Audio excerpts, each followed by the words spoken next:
ಆದರೆ ಗ್ಯಾಸ್ಗೆ ಅವಲಂಬನೆ ಮಾಡಿ ನಾವು ಅಳವಡಿಸ್ಕೊಂಡ್ಬಿಟ್ಟಿದ್ದೀವಲ್ಲ, ಇದರ ಒಟ್ಟು ಕಷ್ಟ ಆಗಿದೆ.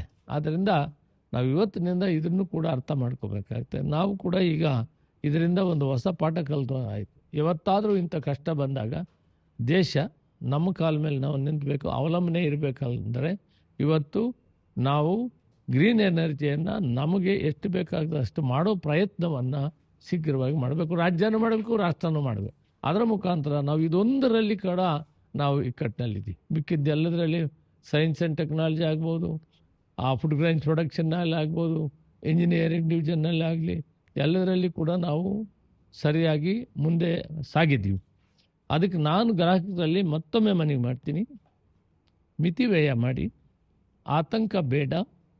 25 ದಿನಕ್ಕೆ ನಿಮಗೆ 1 ತಿಂಗಳೊಳಗಡೆ 1 ಸಿಲಿಂಡರ್ ಗ್ಯಾರಂಟಿ ಬರ್ತದೆ. ಅನುಸರಿಸ್ಕೊಳ್ಳಿ 2 ದಿನ ಯುದ್ಧ ಇರೋದರಿಂದ. ಅದಾದಮೇಲೆ ಸಮಾವಾಗಿ ನಡ್ಕೊಳ್ಳೋಕ್ಕಾಗ್ತದೆ. ಯುದ್ಧ ನಡೀತಾ ಇದ್ರೂ ಕೂಡ ನಿಮ್ಗೆ 1 ಸಿಲಿಂಡರ್ ಅಂತೂ ಕೊಡ್ತೀವಿ ಅಂತ ಹೇಳ್ಬಿಟ್ಟು ಆಶ್ವಾಸನೆ ಕಂಪನೀಸ್ ಕೊಟ್ಟಿದ್ದಾರೆ. ಕಮರ್ಷಿಯಲ್ಲು ಸ್ವಲ್ಪ ಕಷ್ಟ ಆಗ್ತದೆ. ಹೋಟ್ಲ್ ಮಾಲೀಕರು, ಬೇರೆ ಬೇರೆ ಕಲ್ಯಾಣ ಮಂಟಪಗಳಲ್ಲಿ ಕೆಲಸ ಮಾಡೋರಿಗೆ ಸ್ವಲ್ಪ ಕಷ್ಟ ಆಗ್ತದೆ. ಯಾಕಂದರೆ ನಾವೀಗ ಮನೆಯಲ್ಲಿ ಅಡುಗೆ ಮಾಡೋರಿಗೆ ಫಸ್ಟ್ ಪ್ರಯಾರಿಟಿ ಕೊಡಬೇಕಾಗ್ತದೆ. ಮನೆ ಅಡುಗೆ ಮಾಡೋರ್ದು ಆದಮೇಲೆ ಬೇರೆ ಅದಕ್ಕೆ ಪ್ರಯಾರಿಟಿ ಆಗ್ತದೆ. ಅದರ ಈ ಸಂದಿಗ್ಧ ಪರಿಸ್ಥಿತಿಯಲ್ಲಿ ಅವರು ಸಹಕರಿಸಬೇಕಾಗ್ತದೆ.